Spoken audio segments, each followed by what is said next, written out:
Baik Bapak Ibu sekalian yang terkasih di dalam Tuhan Yesus Kristus, mari kita akan masuk dalam ibadah kita. Saya ingin membacakan 3 ayat daripada firman Tuhan dari Mazmur pasal yang ke-100. Bersorak-soraklah bagi Tuhan hai seluruh bumi, beribadahlah kepada Tuhan dengan sukacita. Datanglah ke hadapannya dengan sorak-sorai. Ketahuilah bahwa Tuhanlah Allah. Dialah yang menjadikan kita dan punya dialah kita, umatnya dan kawanan domba gembalaannya.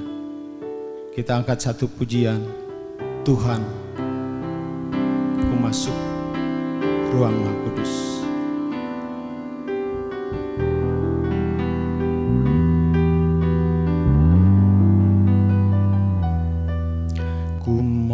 Masuk ruang Maha Kudus dengan darah anak domba. Ku masuk dengan hati tulus, menyembah yang Maha Kuasa.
Mari kita akan berdoa.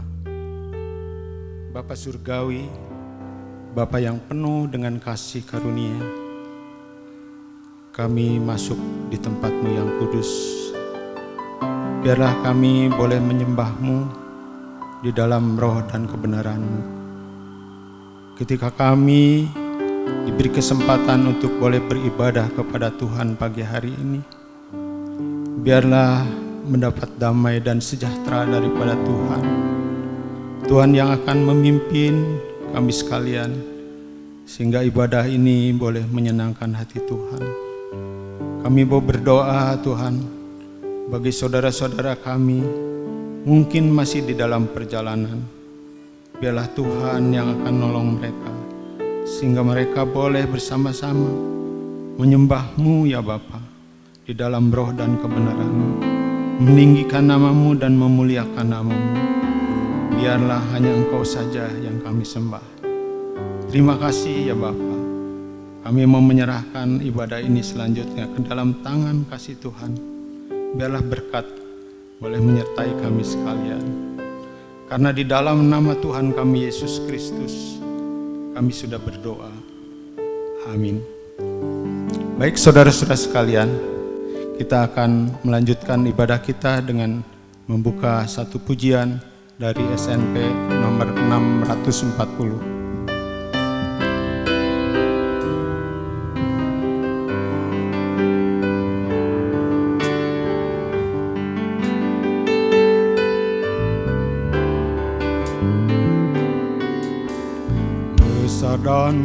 ajaiblah karyamu, adil dan benarlah jalanmu, Raja segala bangsa yang maha kuasa, mulia namamu. Layaklah segala bangsa sujud kepadamu, sebab Kau Allah yang kudus, layak disembah.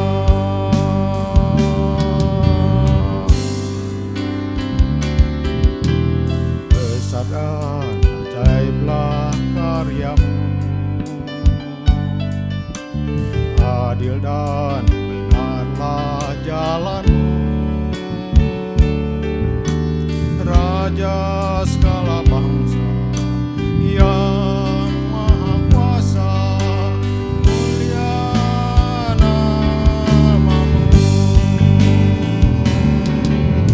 Layaklah segala bangsa sujud kepadamu,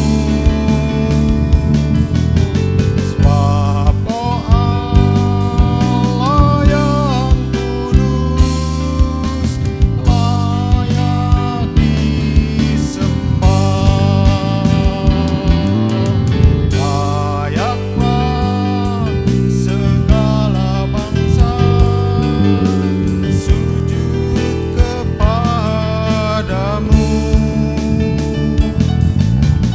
sebab Kau Allah yang kudus, layak disembah.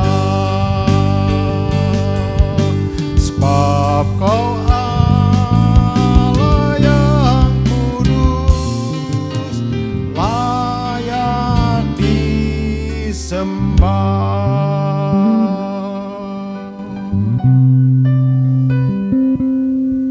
Kita membuka satu pujian nomor 1 dari RW 614.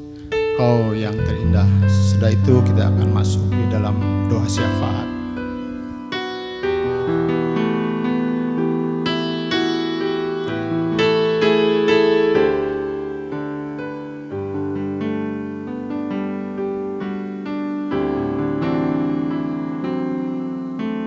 Kau yang terindah di dalam hidup ini, tiada Allah Tuhan yang seperti Engkau, besar perkasa penuh kemuliaan. Kau yang termanis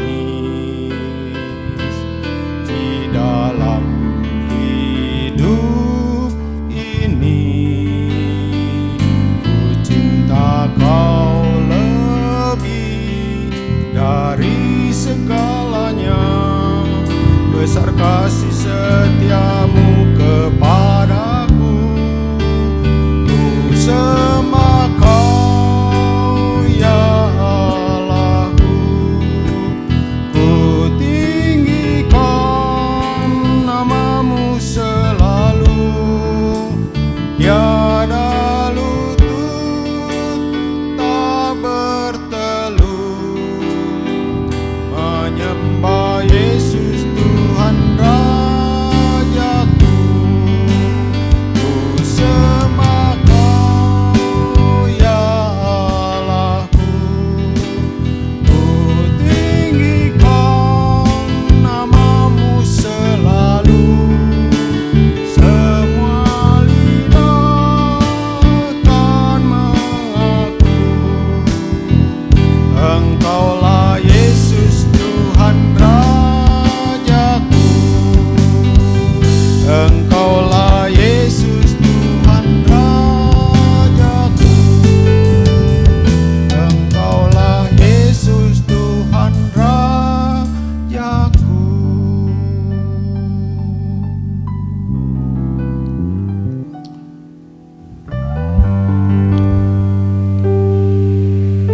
kita berdoa.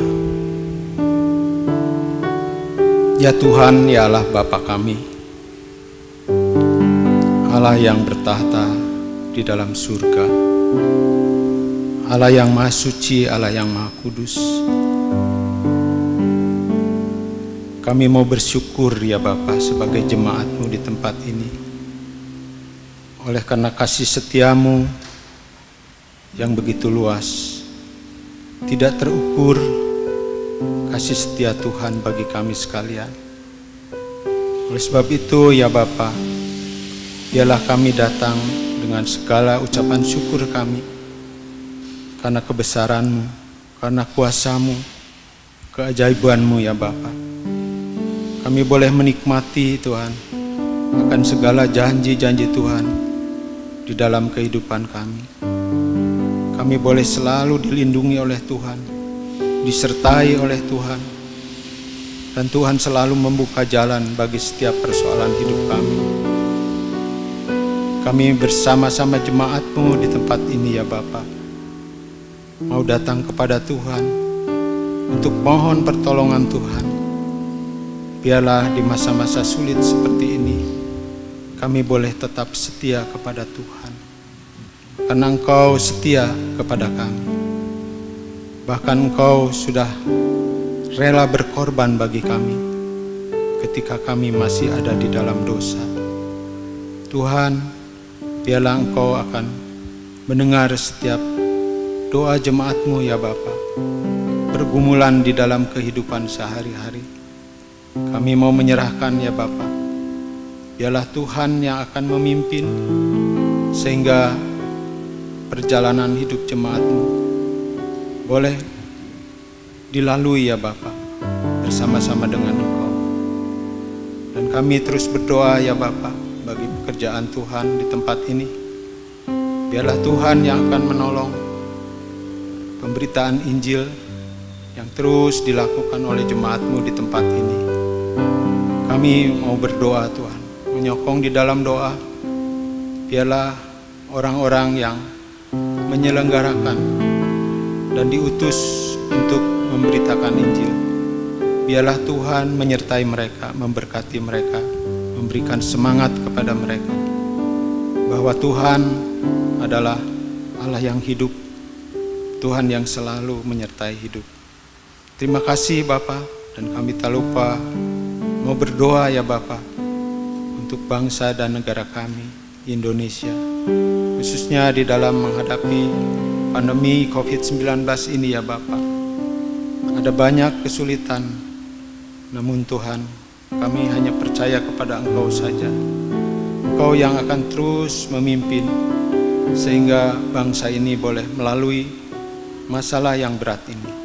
Karena kami percaya Engkau tidak akan meninggalkan, Engkau selalu menyertai ya Bapa.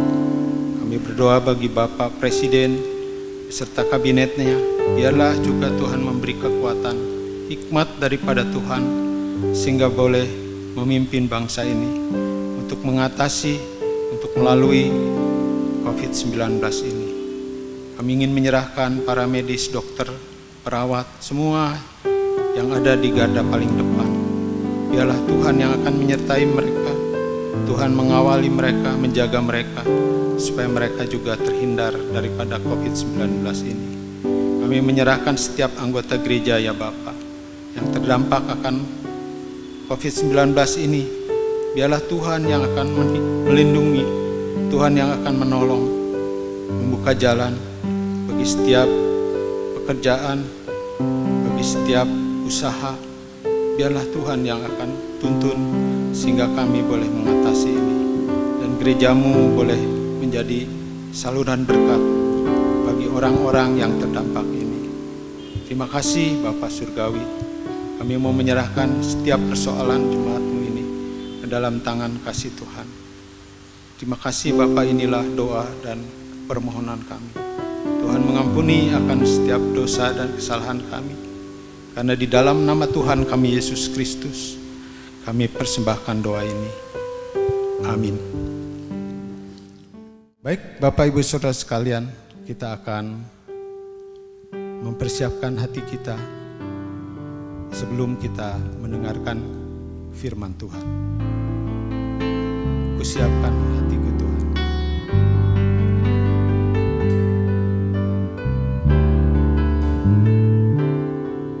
Kusiapkan hatiku Tuhan untuk dengar firman-Mu saat ini.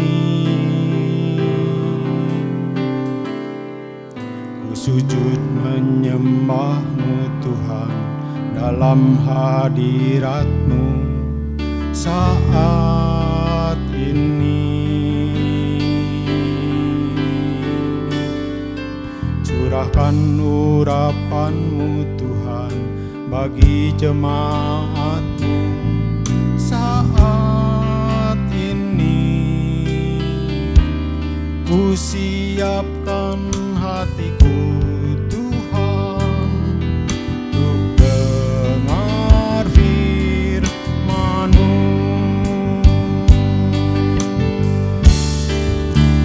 Firman-Mu Tuhan tiada berubah.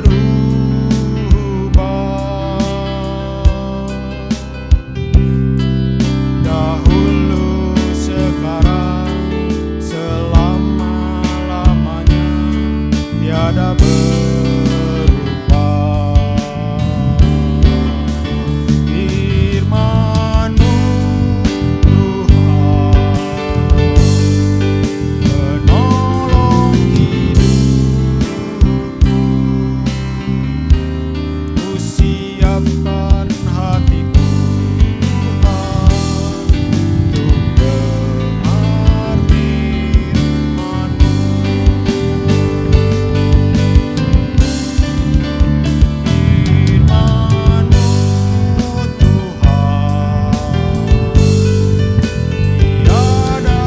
berubah.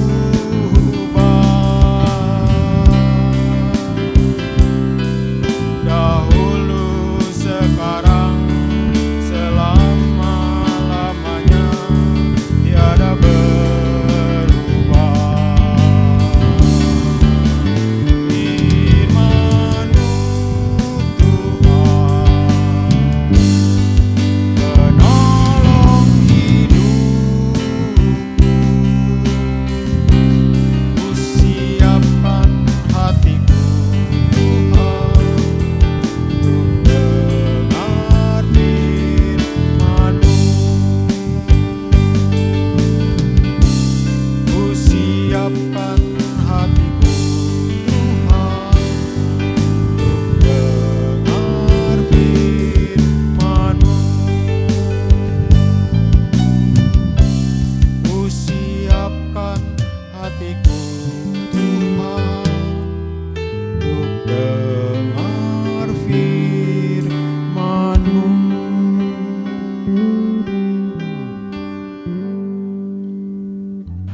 Selamat pagi Bapak Ibu Saudara Jemaat Gereja Baptis Indonesia Baitlahim. Hari ini kita bersyukur karena kita memasuki minggu demi minggu di bulan Juli ini dan Tuhan menolong kita. Tema kita pada hari ini masih tetap sama sepanjang bulan, yaitu bagaimana memelihara kerukunan di dalam hidup gereja, dalam hidup persekutuan saudara dan saya.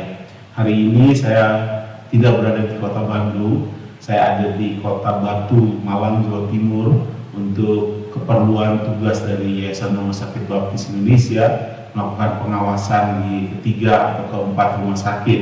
Jadi saya mohon maaf kepada seluruh jemaat karena latar belakangnya bukan latar belakang gereja seperti biasa, tapi latar belakang aula atau kapel Rumah Sakit Baptis Batu, Malang, Jawa Timur. Bapak Ibu, saya harap Bapak Ibu dalam keadaan sehat seperti kami juga sekarang di Kota Batu dalam keadaan sehat.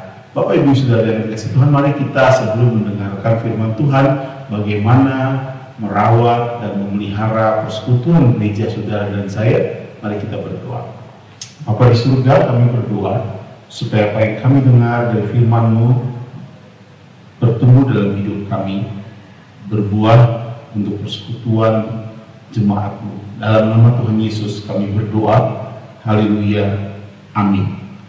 Bagaimana merawat dan mengembangkan persekutuan di gereja saudara dan saya. Bagaimana kita melindungi gereja kita untuk dapat tetap bersekutu, memelihara kerukunan bersama-sama.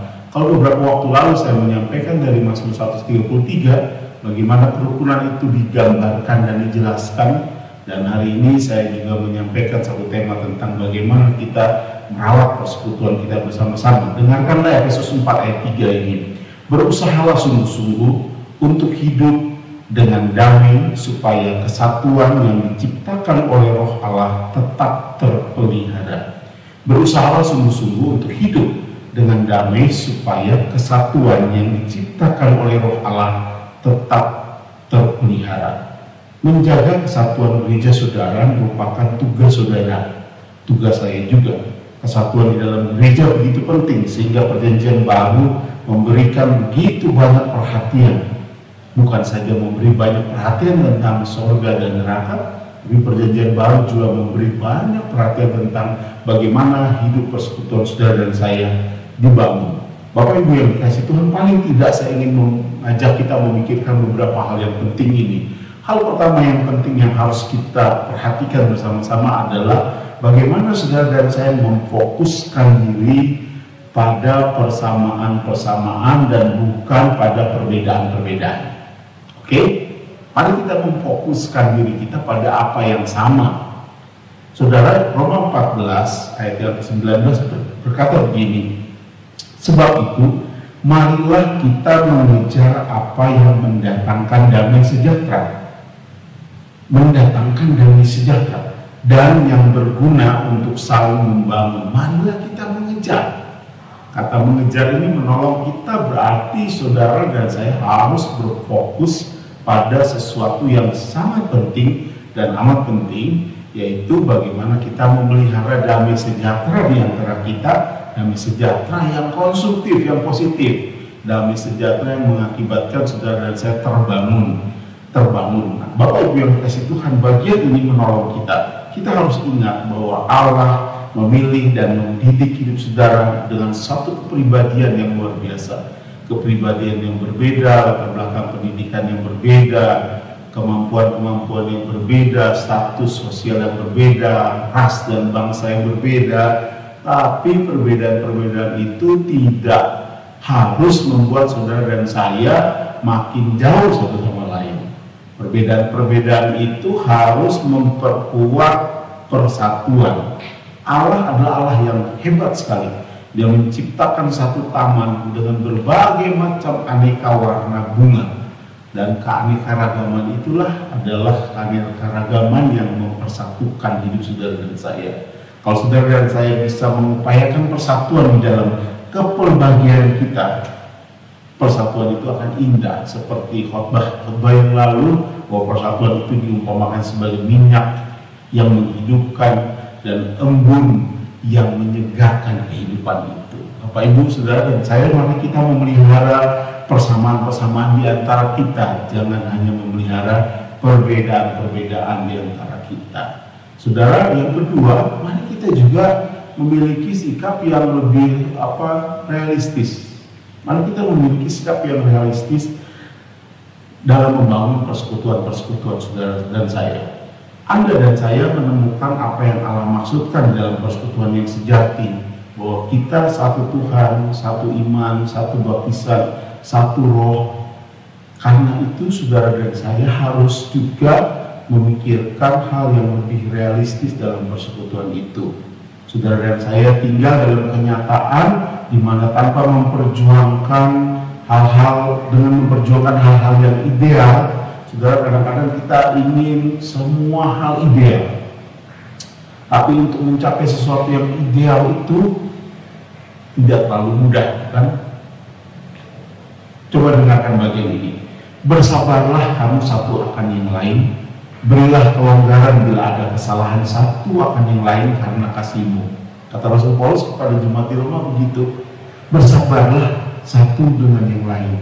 Gereja Tuhan adalah gereja yang terdiri dari manusia-manusia biasa, orang-orang yang berdosa. Karena itu mari kita belajar bersama-sama untuk memperhatikan dan realistis menetapkan ide-ide atau gagasan-gagasan atau persekutuan-persekutuan yang ideal itu harus hidup di dalam darah dan daging kita. Suatu hari hal-hal yang ideal itu akan kita capai. Bapa menginginkan jemaatnya memang sempurna, tapi kesempurnaan itu tidak jatuh dari langit dan datang. Itu harus diupayakan. Karena itu bersikap realistislah. Seorang pendeta di Jerman ketika Nazi berkuasa namanya Dietrich Bonhoeffer. Dietrich Bonhoeffer menulis satu buku yang luar biasa sekali. Saya pernah membagikan itu dalam renungan-renungan harian pada tahun 2015 untuk kaum muda. Saudara, bagian itu menolong kita. Dalam buku Dietrich Bonhoeffer berjudul Life Together, dia bilang bahwa tempat ini, bumi ini hanyalah bagi orang-orang yang mengaku bahwa mereka adalah orang-orang berdosa. Orang-orang berdosa. Gereja terdiri dari kumpulan orang-orang yang berdosa. Ingat itu baik-baik. Bukan orang-orang yang suci. Orang-orang lebih menyukai impiannya tentang satu persekutuan yang ideal. Betul. Tapi hanya mimpi tentang sesuatu yang ideal akan merusak suatu persekutuan. Hanya bermimpi tentang hal yang ideal akan merusak suatu persekutuan. Jika kita tidak bersyukur setiap hari atas persekutuan Kristen di mana kita hidup, meskipun di situ tidak ada pengalaman yang hebat, tidak ada kekayaan, di dalam persekutuan saudara tidak ditemukan juga banyak hal yang bagus, tapi ada kelemahan, ada iman yang lemah, ada situasi-situasi persekutuan yang terganggu. Jika kita hanya tetap mengeluh, kata Dietrich Bonhoeffer, jika kita hanya tetap mengeluh tentang semua itu, maka kita membiarkan persekutuan kita menjadi rusak. Ketika kita menghidupi persekutuan sebagai atau sejelek apapun persekutuan itu, saudara tetap mengasihinya, maka saudara akan bertumbuh dalam persekutuan itu. Saudara lihatlah bagian ini. Mari kita bersikap realistis terhadap suatu persekutuan. Ada hal-hal yang ideal yang Tuhan inginkan, tapi penerimaan terhadap kepelbagian, penerimaan terhadap kekurangan sesama di antara saudara dan saya, justru itu akan membuat saudara dan saya bertumbuh dalam suatu persekutuan. Penolakan terhadap kekurangan-kekurangan akan membuat saudara kecewa dan saudara terus terluka. Bapak Ibu yang dikasih Tuhan, marilah kita berfokus pada persamaan-persamaan kita. Yang kedua, marilah kita juga bersikap realistis terhadap harapan-harapan kita. Yang ketiga, saudara, pilihlah untuk membangkitkan satu semangat. Mari kita berpikir untuk membangkitkan semangat daripada menjatuhkan orang lain, daripada mencela orang lain. Mari bilang kepada anak-anak kita yang menyanyi di paduan suara, di vokal grup, di grup musik, ataupun di dalam pelayanan di sekolah minggu, di panitia-panitia gereja, dengan angkat jempol daripada jempol dibalik. Dengan saudara memberi angka jempol, memberi acungan jempol, itu membesarkan hati anak-anak saudara, membesarkan hati teman-teman dalam persekutuan saudara. Kalaupun ada sesuatu yang kurang bagus, saudara dapat mengatakan itu dengan lebih sopan, lebih baik, dan lebih mendidik seseorang. Saudara tidak hanya bilang false, tapi saudara yang bilang itu false, saudara berkewajiban menuntut orang yang menyanyi false itu menjadi tidak false. Saudara, waktu kita memikirkan, kita membangkitkan semangat, bukan hanya mencela orang, itu akan membesarkan hati banyak orang, bukan melukai hati banyak orang. Saudara dan saya tidak dipanggil sebagai pendakwa-pendakwa, tapi saudara dipanggil sebagai teman sekerja yang menolong orang-orang di sekitar saudara. Mari memikirkan tentang persamaan-persamaan, mari realistis terhadap harapan-harapan saudara akan persekutuan, dan mari membangun semangat daripada mencela seseorang. Yang keempat, saudara-saudara, mari kita menghindari terlalu banyak hasutan atau gosip. Saudara, gosip itu adalah menceritakan informasi di mana Anda bukan bagian dari masalahnya dan Anda bukan bagian dari pemecah masalahnya. Coba Anda bayangkan, Anda bukan bagian dari persoalan itu, tapi Anda juga bukan pemecah dari persoalan itu. Anda cuma jadi cheerleaders. Kita cuma jadi orang yang bersorak-sorak terhadap kesulitan orang lain. Saya merasa itu tidak bijaksana. Bukan saja tidak bijaksana, itu adalah tindakan yang merusak. Saudara ingat, kalau Anda dipanggil di satu gereja, Anda tidak menjadi supporter, tidak ada supporter di gereja baptis. Semua orang adalah pemain. Jadi jangan lupa bagian itu. Kalau Anda menjadi supporter, Anda seperti bonek di Persebaya Surabaya, atau Anda seperti bobotoh di Persib Bandung, yang hanya bisa menjadi orang yang bersorak-sorak. Kalau menang ya mecahin pot di jalan-jalan, kalau kalah ya merusak, kalau seri yang mencela dan memecahkan kaca mobil orang. Saudara, supporter tidak ada yang positif. Saudara dan saya belajar di gereja ditetapkan sebagai pemain. Sekecil apapun peran saudara, jangan menyebar dan membuat gosip dalam persekutuan saudara dan saya. Itu saudara merawat gereja saudara. Yang keempat, saudara, bagaimana kita memelihara persekutuan itu, yaitu saudara mendengarkan kata Alkitab tentang penyelesaian suatu konflik. Berusahalah untuk memakai metode Allah dalam menyelesaikan satu konflik.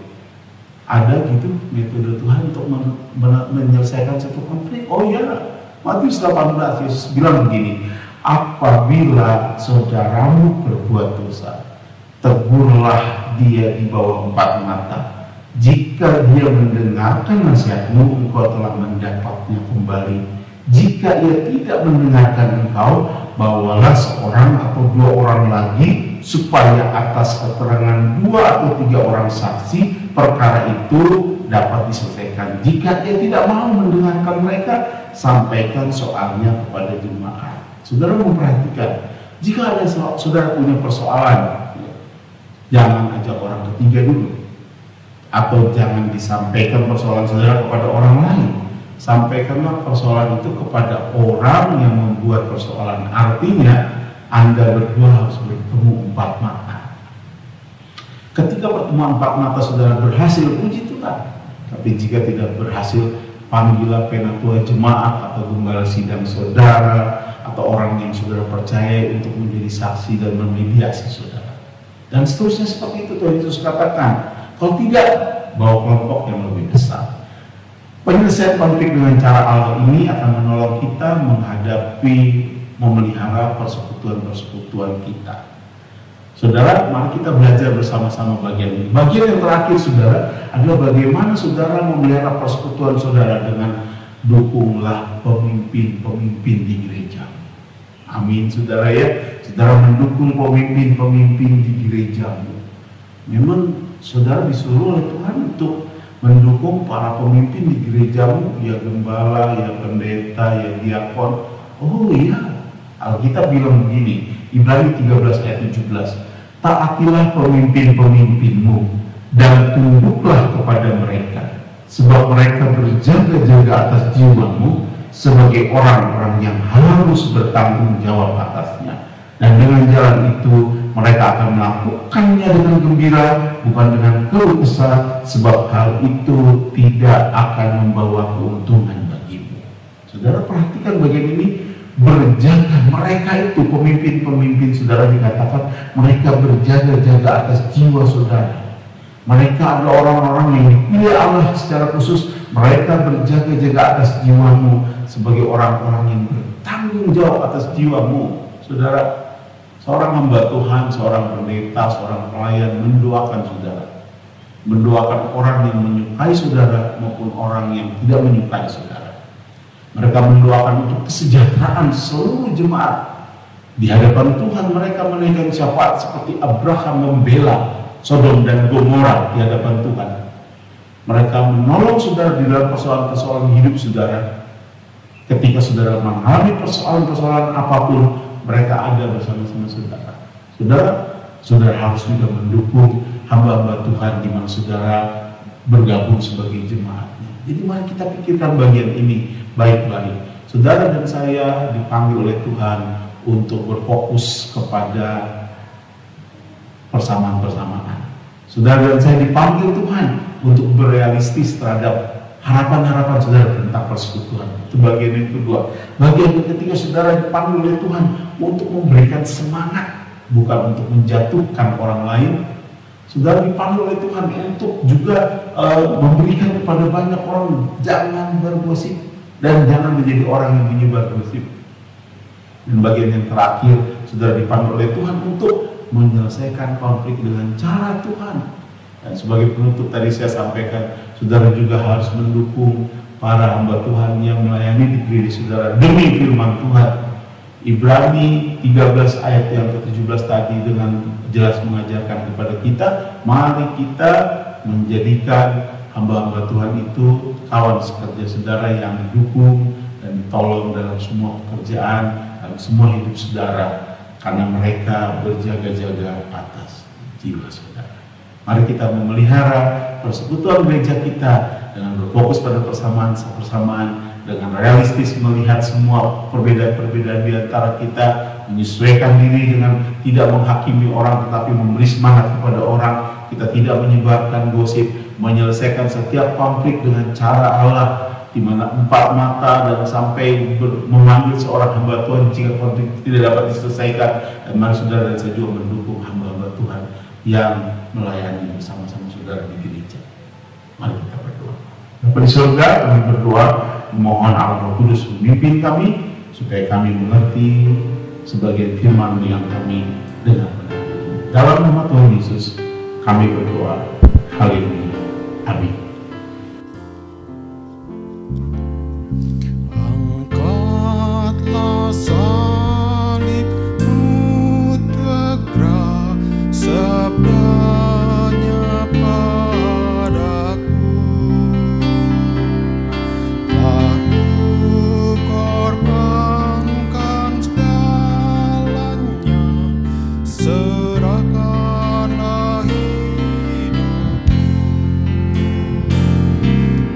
ku turut pimpinannya, ku turut pimpinannya. Ya sungguh besarlah kasih-Nya, ku turut pimpinannya. Semakin akrab Tuhanku, ku cari kehendak-Nya. Itulah ku pegang teguh, ku turut pimpinannya, ku turut pimpinannya, ku turut pimpinannya. Ya sungguh besarlah kasih-Nya, ku turut pimpinannya.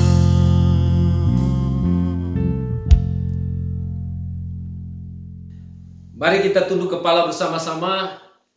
Kita berdoa untuk mengakhiri seluruh rangkaian kebaktian kita pada pagi ini. Bapa Surgawi, kami mengucap syukur karena Engkau baik dalam hidup kami. Terima kasih kami sudah berbakti kepada Engkau, memberkati jiwa roh kami dan seluruh keberadaan kami, dan juga keluarga kami dan pelayanan kami, dan juga sertai setiap pekerjaan dan usaha bisnis yang sedang kami kembangkan. Terpujilah Engkau Tuhan, yang sakit Engkau sembuhkan, tapi juga yang lemah Engkau kuatkan. Terima kasih banyak Bapa Surgawi. Kami akan mengakhiri rangkaian penyembahan kami pada pagi hari ini. Kami mohon berkat-Mu atas hidup kami. Haleluya. Kasih karunia dari Allah Bapa, kasih dalam Yesus Kristus, dan persekutuan dalam Allah Roh Kudus menyertai kami sekalian dari sekarang ini sampai selama-lamanya. Haleluya. Amin. Baik, kita akan akhiri ibadah kita pagi hari ini. Kita membuka pujian dari 362. Rahmat Tuhan Yesus Kristus, kasih Bapa di surga, dan karunia Roh Kudus kiranya tetap serta